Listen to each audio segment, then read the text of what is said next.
का हर वायदा शर्त के साथ जुड़ा हुआ है। अगर आप सोच रहे हैं आपके जीवन में शांति की कमी है, तो ये दो बात को प्रयास कीजिए। पहले परमेश्वर के ऊपर ही भरोसा रखिए। दूसरा, अपने मन को ऐसा प्रशिक्षण दीजिए ताकि वो कैसे रहे, चुप। कैसे प्रशिक्षण देना है मन को चुप रहने के लिए? बहन, बोलना आसान है, लेकिन कैसे संभव? ये संभव तब होता है उस वचन को ही हम लोग पहले ही सुन चुके हैं।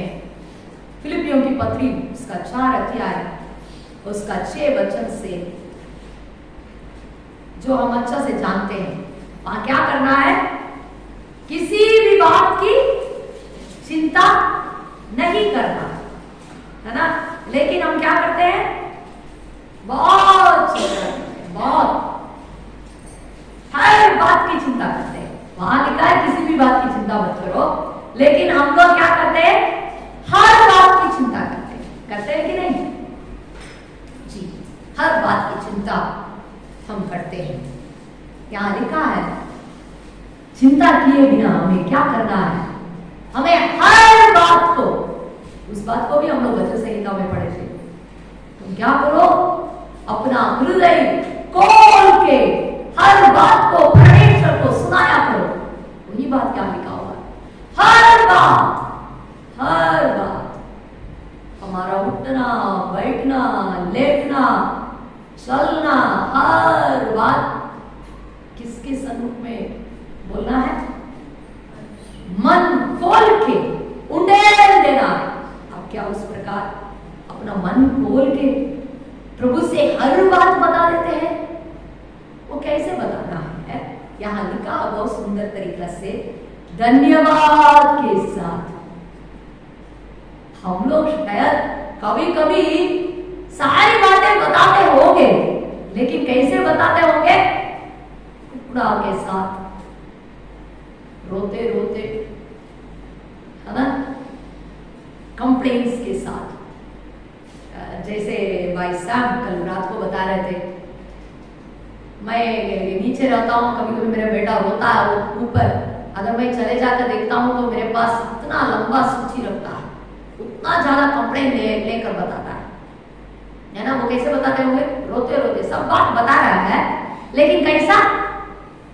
कंप्लेंट्स। उसी तरह कई बार हम लोग परमेश्वर के पास अपनी बातों को बताते हैं, लेकिन धन्यवाद के साथ नहीं बोल पाते। धन्यवाद के साथ। तो तीसरा, थैंक्स गिविंग। परमेश्वर को धन्यवाद दीजिए, हर बात को उनसे कहना है। और धन्यवाद के साथ जब हम प्रस्तुत करते हैं, क्या होता है? वहां पर अगला वचन तब, हालेलुया, वो तब को अंडरलाइन करके रखिए। कब?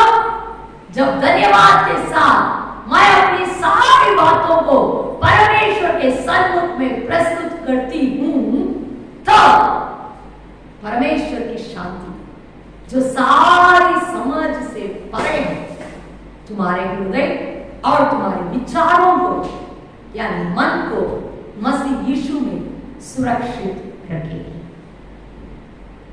वहां उस वचन में हमने पढ़ा, जब मेरा मन परमेश्वर के ऊपर लगा है और जब मेरा भरोसा परमेश्वर के ऊपर है, तो मुझे पूर्ण शांति परमेश्वर देता है।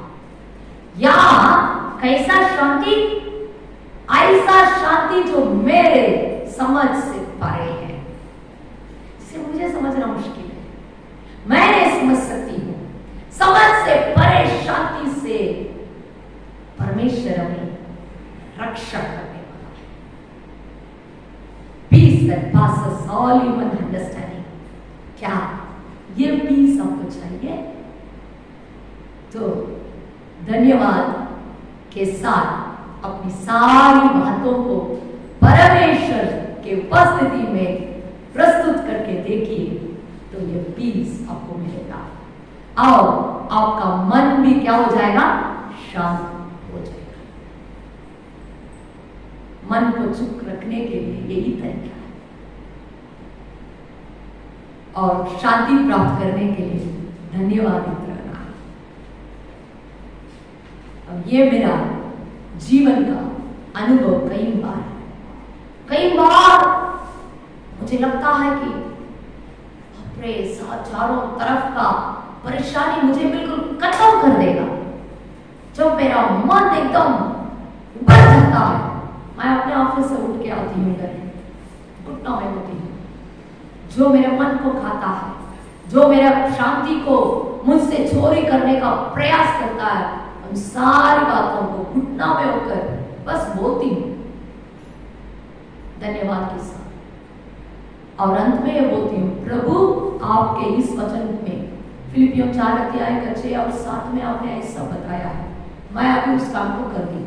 अभी आपका बारी है कि मेरा मन को अपना शांति देने का, बस इतना बोलो हो जाती हूँ, और दूसरा प्रार्थना मेरा नहीं रहता। और मैं देखी आमीन बोलते समय शायद मेरे मन में शांति नहीं रहता है। 2 कदम आगे जाने के पहले ऐसा शांति से परमेश्वर मुझे घेर लेता है, फिर उसी ऑफिस में जाकर जरूर बैठती हूँ, उन्हीं लोगों के सामने बैठती हूँ, लेकिन मेरा मन में शांति चली जाती है। मैं बिल्कुल शांति के साथ उस वातावरण को मेरे लिए सामना करना आसान है। आप भी एक बार इसका कोशिश करके ना देखें।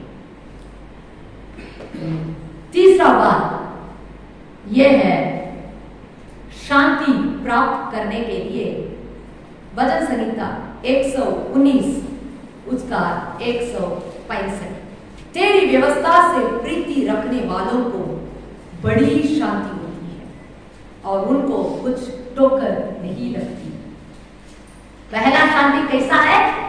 पूर्ण शांति। दूसरा शांति, जो शांति मेरी समझ से परे है। और यहां तीसरा एक शांति को हम देख रहे हैं। एक कैसा शांति है? कैसा शांति है? बड़ी शांति, ग्रेट पीस। आपको चाहिए क्या? तो आप इस परमेश्वर की व्यवस्था से प्रीति रखना। एक बात, जब मेरा बेटा का जन्म हुआ था, उसका जो 2.5 साल का था, तो मुझे 7वां बार टाइफाइड हुआ था। तो उस समय जो है हमारा डिग्री हॉस्पिटल में जो डॉक्टर, अभी का जो डॉक्टर अशोक है, वो अपना ऊंचे पढ़ाई के लिए चले गए थे। और जो मैं इलाज के लिए हम लोग दोनों अस्पताल गए थे, हम लोग ने देखा कि बड़ा खाला, तो हैरान हो गए। हमें तो डेली में किसी डॉक्टर का बारे में कुछ पता नहीं था। तो मेरे पति, मेरे बहन का पति के पास बात किए थे, वो डॉक्टर है, तो वो तुरंत बोले आप लोग चले आइए मेरे घर, मैं उनका इलाज करूंगी। तो इसके कारण मुझे घर जाना था। और उस समय हमारे परिवार में बहुत बहुत शांति का कमी था। हमारे दोनों के बीच में नहीं, हम लोग शांति के साथ थे, लेकिन हमारे ससुराल में बहुत परेशानी था। तो मैं पूछते रही प्रभु से, प्रभु क्या कारण, क्या कारण, मेरी क्या गलती है, मुझ में कहाँ कमी है? ऐसा मैं प्रार्थना करती रही। तो एक कलिसिया में गई हुई थी, वहां पर जब प्रचार हो रहा था, अचानक ये वचन बोला गया। बच्चा जन्म होने के बाद, मैं पहले तो बहुत बाइबल पढ़ती थी, बच्चा जन्म होने के बाद साथ ही साथ हमको ऑफिस में जाना था, घर में भी सारा काम संभालना था, कोई मदद करने वाले नहीं थे, तो मेरा बाइबल पढ़ना कम हो गया, परमेश्वर से प्रीति रखना कमी आ गया। जितना मैं पहले रखती थी प्रीति के साथ प्रभु के वचन को पढ़ती थी, उतना नहीं मन लगा के करती थी। ये वचन एकदम तीर के समान मेरे पास आया, मैं समझ गई, ओ मेरा प्रीति परमेश्वर की व्यवस्था से कम हो गया, इसलिए परिवार में इतना अशांति का वातावरण। प्यारो, आपको अपने जीवन में बड़ी शांति का आवश्यकता है, तो इस परमेश्वर के वचन से प्रीति लगी। जितना प्रीति के साथ इस परमेश्वर के वचन को पढ़ते हैं, उतना आपके जीवन में शांति मिलेगी। तो चौथी बात, लव द वर्ड, परमेश्वर के वचन से प्रीति रखिए। पहले 3 टी मैं बताई है ना, ट्रस्ट इन द लॉर्ड, दूसरा train your mind to stay on the lord, तीसरा थैंक्स गिविंग के साथ let your request known to the lord, चौथी बात लव द वर्ड, परमेश्वर के वचन से प्रेम करना है। परमेश्वर के वचन के साथ ऊपर प्रेम रखते हैं, इन सारी बातों को करते हैं, लेकिन कई बार हम लोग जो है विश्वास नहीं कर पाते। एक बार जब मैं कॉलेज पढ़ रही थी तो मैं एक सुसमाचार की मीटिंग सभा में गई हुई थी। सिर्फ मैं नहीं, हम लोग भाई बहन हैं, हम लोग चारों लोग उस सभा में गए हुए थे।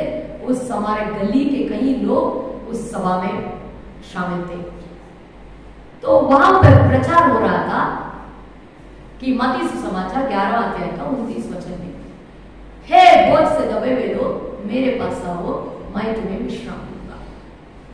उन दिनों में हमारे घर में बहुत परेशान था और मेरे घर में मेरे पिताजी का कुछ तकलीफ था। उसके कारण हमारा पूरा परिवार बहुत उलझन में रहते थे। आर्थिक तौर से हमारे लिए परेशान था और घर में हर समय कुछ ना कुछ बात लेके अशांति का वातावरण को हम लोग महसूस करते थे। कहीं भी हम लोग जाते थे, हम लोग का मन का एक ही प्रार्थना था, हे परमेश्वर हमारे पिताजी को चंगाई दीजिए, हे परमेश्वर हमारे घर में कुछ वातावरण को बदल के दीजिए। तो वहां पर जब उस वचन को सुन रही थी तब भी मेरा मन में पूरा घर का परिस्थिति ही घूम रहा था। वचन तो जरूर सुन रही थी, बहुत डर लग रहा था क्योंकि मेरा पिताजी जो बहुत स्ट्रिक्ट डिसिप्लिनरी, मतलब खड़ा अनुशासन में हम लोग को पालन पोषण करते थे, जिसके कारण मैं आपके सामने खड़ा होकर परमेश्वर का वचन को बोल रही हूँ। बहुत खड़ा अनुशासन के साथ रहते थे। उनको जो है रात में देर के में बाहर रहना उसको पसंद नहीं था और इस प्रकार का सभा में जो गई थी उसमें शामिल होना भी उनको पसंद नहीं था, लेकिन हम लोग चले गए थे। इसके लिए बहुत डर हो रहा था क्योंकि इसके पहले 1 या 2 साल के पहले एक मीटिंग, फादर ब्रह्मांस का मीटिंग जब हम लोग जाकर आए थे, जरूर जल्दी तो आ गए थे, 9 बजे तक आ गए थे, फिर भी सब इतना मार खाए, इतना हम लोगों को दिक्कत हुआ, वो याद आ रहा था। इधर तो 9 से ज्यादा हो रहा था समय, 9:30 हो गया, काफी दूर हम लोग को पैदल भी जाना था। सो इत्यादि बातों से मन एकदम उलझन में था, बहुत तनाव में था। घर में आए रात में, जरूर उस समय मेरे पिताजी कुछ नहीं बोले, घर में उस प्रकार का लड़ाई झगड़ा नहीं हुआ था। हम लोग बाहर से देर से आने के कारण, क्योंकि हम लोग अनुमति लेकर तो गए थे, उस समय का अनुमति लिए बिना चले गए थे, मार खाने का ये भी एक कारण था। तो मैं पूछ रही थी परमेश्वर से, हे प्रभु, मैं कल रात में उतना देर तक मीटिंग में बैठी थी, वचन भी यही वचन था कि मुझे क्या मिलना है, विश्राम मिलना है, लेकिन मुझे तो कुछ मिला ही नहीं। ऐसे ही बोल के मैं अपना उस दिन का जो मुझे पढ़ना था उसको मैं बोल के पढ़ने लगी। उस दिन का मेरा पढ़ने का भाग था इब्रानियों की पत्री, उसका 4 अध्याय था। मेरे साथ बोलिए, इब्रानियों की पत्री उसका 4 अध्याय, उसका पहला वचन और दूसरा वचन को मैं पढ़ के सुना रही हूँ। इसलिए जबकि उसके विश्राम में प्रवेश करने की प्रतिज्ञा अब तक है, तो हमें डरना चाहिए, ऐसा न हो कि तुम में से कोई जन उससे वंचित रह जाए, क्योंकि हमें उन्हीं की तरह सुसमाचार सुनाया गया है, पर सुने हुए वचन से उन्हें कुछ लाभ न हुआ, जिस प्रकार मुझे सुने हुए वचन से कुछ लाभ नहीं हुआ था, क्योंकि सुनने वालों के मन में विश्वास के साथ नहीं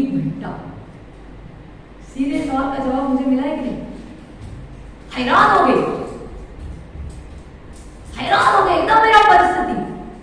विश्राम का वचन है लेकिन विश्राम नहीं मिला, क्योंकि जब मैं प्रभु का वचन सुन रही थी मेरे मन में क्या नहीं था, उसके साथ विश्वास जुड़ा नहीं था। तो मैं कहना चाहती हूं, आप इस परमेश्वर से वचन से प्रीति रख सकते हैं, प्रीति के साथ दिन और रात पढ़ सकते हैं, लेकिन उसके साथ साथ उस वचन कामयाब आपके जीवन में होने के लिए क्या बात की जरूरत है? विश्वास बिना परमेश्वर को प्रसन्न करना अनहोना। क्या आप विश्वास के साथ परमेश्वर के वचन को सुनते हैं? क्या इस प्रकार सोचते हैं, हाँ दीदी जी आप लोग प्रचार करेंगे, आपका क्या मालूम है मेरा घर का परिस्थिति, जो परेशानी मैं झेल रहा हूं, मैं झेल रही हूं, मैं ये ना जानूंगी, आप क्या जानिएगा, आप तो बोलेंगे, आप बोल देंगे आराम से। मैं क्या इन सारी बातों का कभी नहीं प्रयास किया हूं क्या? सब कुछ मालूम है। मैं तो धन्यवाद के साथ परमेश्वर से बोल चुका हूं, मैं तो परमेश्वर के ऊपर भरोसा रख कर भी देख लिया हूं, सब कुछ किया हूं, लेकिन ये सब बेकार की बात है। मैं बोल रही हूं चुनौती के साथ अगर आप विश्वास करेंगे, इस वचन आपके जीवन में कामयाब होगा, क्योंकि हमारा परमेश्वर मनुष्य नहीं है झूठ बोलने के लिए और अपने मन को बदलने के लिए वो मनुष्य नहीं है। अगर उसने कहा अपने वचन में, वो पूरा करेगा। हालेलुया। हमारा परमेश्वर ऐसा नहीं बोल सकता है, हाँ हाँ मैं तो बोल दिया था उस दिन का वातावरण ऐसा था इसलिए मैं बोल दिया था, लेकिन अभी 2021 है ना, 2021 में कामयाब नहीं। मेरा परमेश्वर आज और कल और युगानुयुग एक सा रहने वाला है। मैं यहोवा हूं, मैं नहीं बदलता करके कहने वाला परमेश्वर है। आकाश और पृथ्वी टल सकती है, लेकिन परमेश्वर का वचन कभी नहीं बदल सकता। पुराना नियम में हम पढ़ते हैं, व्यवस्थावरण में पढ़ते हैं, यहोशू में पढ़ते हैं, परमेश्वर ने जो कुछ लोगों के बारे में बताया हुआ था उनमें से एक भी शब्द उसने नीचे नहीं गिरने दिया। अगर उसने उन लोगों के लिए अपना वचन का एक शब्द को भी नीचे नहीं गिरने दिया, तो आपके लिए क्यों ऊपर नहीं करेगा?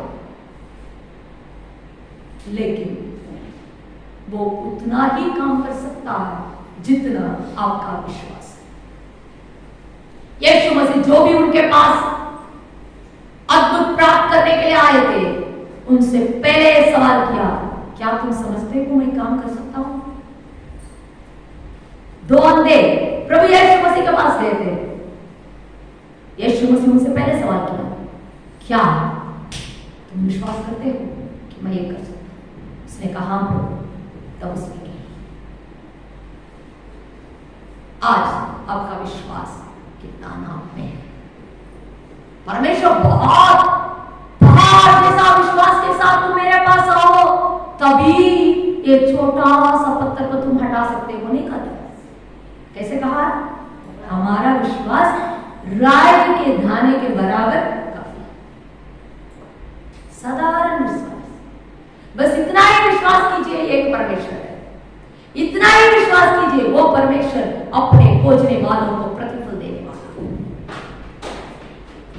ये वचन में जो कहा गया शांति, सत्य करके विश्वास कीजिए, ये शांति आपके जीवन में जरूर मिलेगी। तो पांचवी बात, बिलीव द वर्ड या have faith on the word. हम क्यों परमेश्वर का वचन वचन वचन करके बोलते हैं?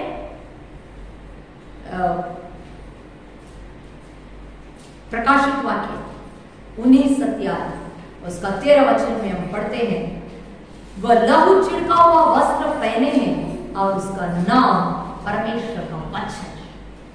हमारा परमेश्वर कौन है? परमेश्वर का वचन ही हमारा परमेश्वर है।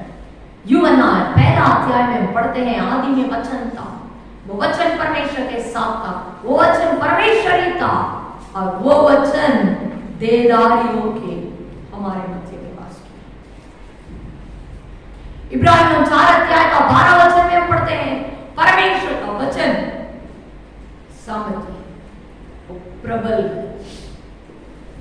दोधारी तलवार से वो चौका है। आज क्या आपके मन में इस वचन के ऊपर भरोसा है? और छठवीं बात जो है, पता नहीं पहले बार मेरे पास परमेश्वर ने 7 पॉइंट्स को दिया है, और छठवीं बात जो है यूहन्ना सुसमाचार उसका 14 अध्याय 14 चैप्टर उसका 27 वर्स, यूहन्ना 14 अध्याय उसका 27 वचन, मैं तुम्हें शांति दिए जाता हूं, अपनी शांति तुम्हें देता हूं, जैसा संसार देता है मैं तुम्हें नहीं देता, तुम्हारा मन व्याकुल न हो और न डरे। हमने देखा परफेक्ट पीस, पूर्ण शांति, हमने देखा peace that passes all human understanding, समझ से परे एक पीस, और तीसरा एक पीस हमने देखा ग्रेट पीस, और चौथा एक पीस है, एक ऐसा पीस है हिज पीस, प्रभु यीशु मसीह का ही शांति। संसार में जो शांति मिलती है वो ऐसा नहीं है। क्यों यीशु मसीह संसार, इसका मतलब संसार में भी कुछ शांति मिलता है। लोग बोलते हैं ना, अगर मन व्याकुल है तो लोग कहां जाता है? दारू पीने के लिए चला जाता है, जाते हैं कि नहीं? कुछ ना सिनेमा हॉल जाता है ना, 3 घंटा, अगर वो मूवी भी उसमें रोने रोने आता है, क्या आता है, जो अंदर गया वो भी चला गया। बात सही है कि नहीं? दारू पीने वाला क्या सोचता है? दारू पी के अगर उस नशे में मैं रहता हूं, मैं अपना सारी चिंता भूल जाऊंगा। इसलिए परमेश्वर कहता है, प्रभु यीशु मसीह कहता है, जिस प्रकार संसार शांति देती है वैसा नहीं, मैं अपनी शांति देता हूं। लेकिन तुम्हारा मन क्या नहीं करना है? व्याकुल नहीं होना है और तुम्हें डरना नहीं है। व्याकुल किए बिना, डरे बिना, लेकिन कुछ काम जरूर वहां करना। वो काम है, क्या है? पहला वचन उसी अध्याय यूहन्ना 14 अध्याय का पहला वचन, तुम्हारा मन व्याकुल न हो, परमेश्वर पर विश्वास रखो और मुझ पर भी विश्वास रखो। हमने देखा बिलीव ऑन द वर्ड, ये वचन के ऊपर विश्वास करना है। और अभी 6वां बात क्या है? बिलीव ऑन द लॉर्ड, परमेश्वर के ऊपर विश्वास करें। परमेश्वर का कहा हुआ वचन पर भी विश्वास करना है और परमेश्वर के ऊपर भी विश्वास करना है। जब हमारा भरोसा परमेश्वर के ऊपर और परमेश्वर के वचन के ऊपर रहता है, तब क्या होता है? A peace we get, which is not like the peace we get from worldly pleasures, but this is the peace of Lord Jesus Christ. ये शांति जिस प्रकार संसार से प्राप्त होती है उस तरह का नहीं है। ये प्रभु यीशु मसीह स्वयं अपनी ही शांति हमें देता है। और 7वीं बात और आखिरी बात, यूहन्ना सुसमाचार 16 अध्याय उसका 33वां वचन, मैंने ये बातें तुमसे इसलिए कही हैं कि तुम्हें मुझ में शांति मिले। संसार में तुम्हें क्लेश होता है, परंतु ढाढ़स बांधो, मैंने संसार को जीत लिया। इसके लिए मैं ऐसा बोलूंगी, पीस अमिड्स ट्रबल्स, क्लेशों के बीच में शांति। हालेलुया। प्रभु यीशु मसीह हमें कभी ऐसा वायदा नहीं किया है, यदि तुम मुझ पर विश्वास रखोगे, मेरे वचन पर विश्वास रखोगे और मेरे पीछे बोलोगे तो तुम्हारे जीवन में कभी कोई दुख नहीं आएगा, कभी तुम बीमार नहीं पड़ोगे, कभी तुम्हारे जीवन में संकट नहीं आएगा। ऐसा इस पवित्र शास्त्र में हम कहीं नहीं देख रहे। मेरा बाइबल में मैं नहीं देख रही। आज मेरा 46 बरस है। मैं जब 8 बरस से इस प्रभु यीशु मसीह के साथ साथ चलने के लिए सीखी हूं, इतने सालों में मैंने इस वचन में ऐसा कहीं नहीं पढ़ी जिस प्रकार कुछ लोग प्रचार करते हैं। यीशु मसीह यहां साफ साफ कहता है, संसार में तो तुम्हारे लिए क्लेश है। कहां क्लेश नहीं है करके परमेश्वर बताया है? स्वर्ग में। जब उस अनंत काल का वारिस हम हो जाएंगे, वहां पर हमारे लिए कोई आंसू नहीं है, कोई दुख नहीं है, भूख नहीं है, प्यास नहीं है। लेकिन इस संसार में इन सारी बातें हमारे जीवन में होगी। जिस प्रकार जो व्यक्ति प्रभु यीशु मसीह को नहीं जानता है, उसके जीवन में, उसके घर में मृत्यु होती है, हमारे जीवन में भी क्या होगा? मृत्यु होगा। जिस प्रकार उनके जीवन में कभी कोई दुर्घटना होती है, हमारे जीवन में भी दुर्घटना होगा। जिस प्रकार उनके जीवन में भयानक बीमारी कैंसर जैसा होता है, हमारे जीवन में भी कैंसर आने का संभावना है। संसार में तुम्हारे लिए क्लेश है। अगर किसी के घर में कोविड के कारण मृत्यु हुआ, सेवक के घर में भी सेवक भी कोविड होके मर सकते हैं। तो आप पूछेंगे क्या फर्क है? फर्क इसी में है, ये क्लेश के मध्य में परमेश्वर हमारे लिए शांति का वायदा दिया है।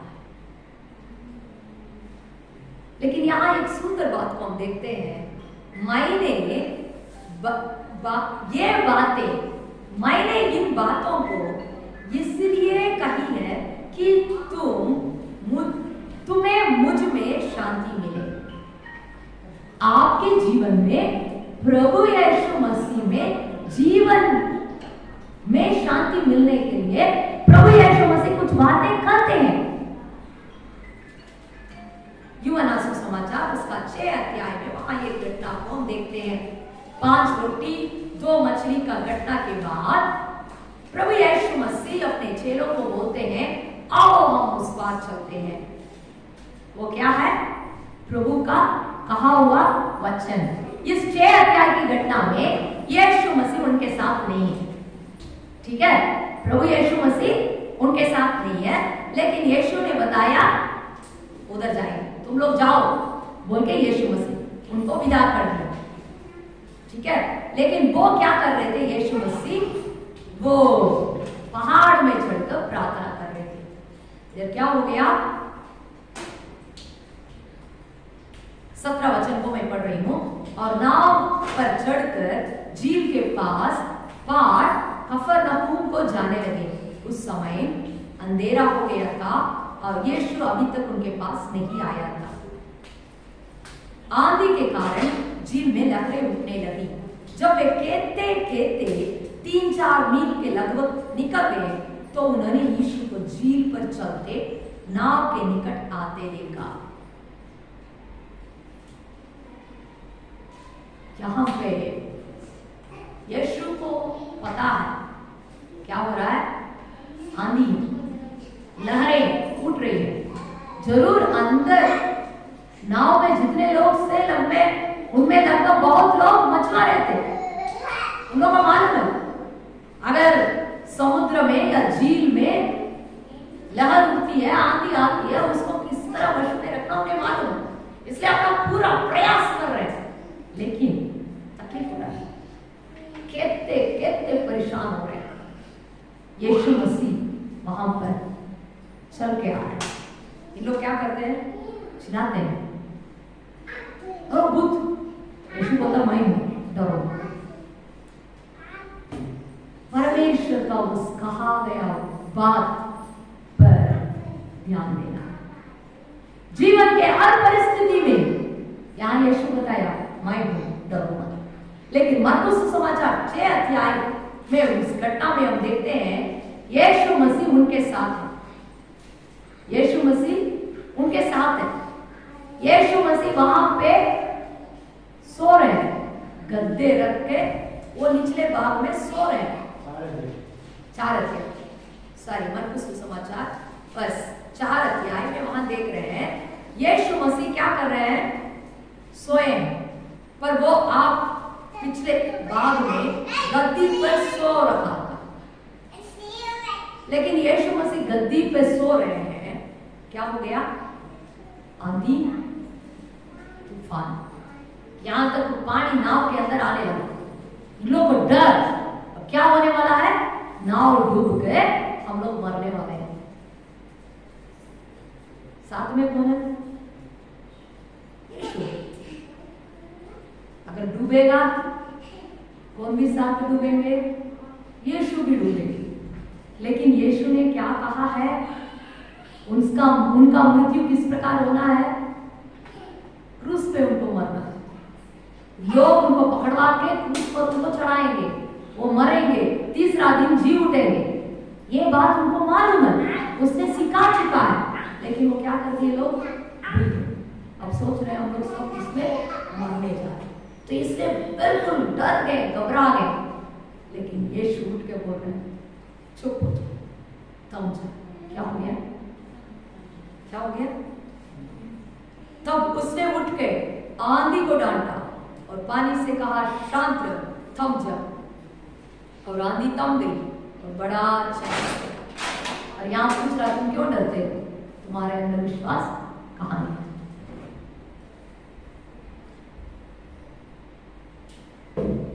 दोनों जगह में यीशु मसीह उन लोगों का अविश्वास यानी विश्वास की कमी को डांटता है। यीशु साथ रह के झील में जाने से भी क्या आ सकता है, आंधी आ सकता है। अगर याद नहीं है, यीशु ही विदा करता है और यीशु पहाड़ में प्रार्थना करने के लिए चले जाता है, तो क्या आ सकता है, आंधी आ सकता है। संसार में हमारे लिए क्या है, क्लेश है, उसके मध्य में वो कहता है, डरो मत, मैं उसका कहा हुआ बात पर मैं क्या, हमें क्या करना है, ध्यान देना। आइए अपने आंखों को बंद करें।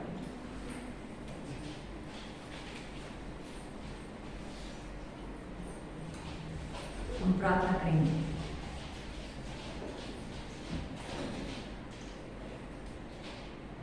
हम लोग गीत में गाए थे,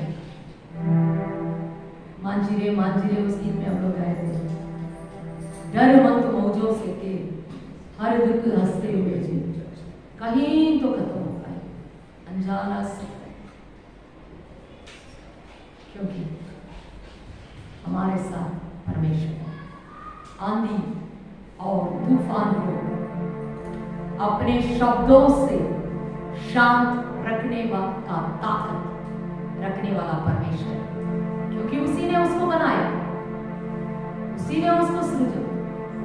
प्यारो, परमेश्वर का वचन में लिखा है, परमेश्वर के इच्छा के बिना आपके सिर से एक बाल भी नीचे नहीं गिरेगा। अगर परमेश्वर आपका सिर का हर एक बाल पर उतना ख्याल रखता है, तो क्या वो नहीं जानता है कि आप किस प्रकार के परिस्थिति में होके जा रहे हैं। भरोसा रखिए, उसी पर भरोसा रखिए। अपने मन को शांत रखने के लिए, अपने मन को चुपचाप होके उन्हीं पर लगाए रखने के लिए अपने मन को प्रशिक्षण दीजिए। धन्यवाद के साथ अपनी सारी चिंताओं को उन पर प्रस्तुत कीजिए। परमेश्वर के वचन पे प्यार कीजिए, परमेश्वर के वचन पर विश्वास कीजिए, परमेश्वर पर विश्वास कीजिए और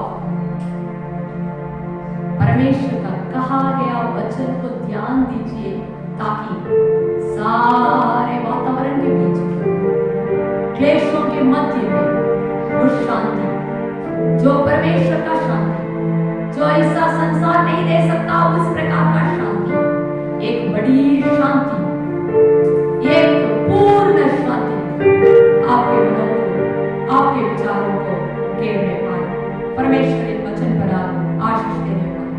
पिता परमेश्वर प्रभु यीशु मसीह के नाम से हम आपके पास आते हैं। आपका वचन जीवित, आपका वचन प्रबल, आपका वचन हर एक दो धारी तलवार से चौका। और परमेश्वर जिस काम के लिए आपका वचन भेजा जाता है उस काम को पूरा किए बिना हम जानते हैं कि आपका वचन प्रभु काल नहीं लौटता। मैं आज स्वर्ग से भेजा गया आपके वचन के लिए धन्यवाद देती हूँ। प्रभु जरूर ये वचन सुनने वाले हर एक के जीवन में कार्य करते हुए उनके मनों को, उनके विचारों को, हे परमेश्वर, एक पूर्ण शांति, प्रभु यीशु मसीह का शांति जो समझ से परे है, ऐसी शांति, एक बड़ी शांति यीशु मसीह में उनको सुरक्षित रखने के लिए मैं प्रार्थना करती हूँ। आज की आराधना के लिए धन्यवाद देते हैं प्रभु, हमें तृप्त करने के लिए और भरपूरी के साथ अपने अपने घर में विदा करने के लिए धन्यवाद देते हैं प्रभु। भाई सैम और बहन क्रिस्टी के लिए और इस कलीसिया के हर एक सदस्य के लिए, छोटे बच्चों के लिए हम आपको धन्यवाद देते हैं प्रभु। मैं विश्वास करती हूँ, मैं जानती हूँ आपने हर एक को छुआ, आपने हर एक को तृप्त किया, क्योंकि प्रभु आपका क्या हर व्यक्ति के लिए धन्यवाद देते हुए, सारी आदर इज्जत महिमा आपको देते हुए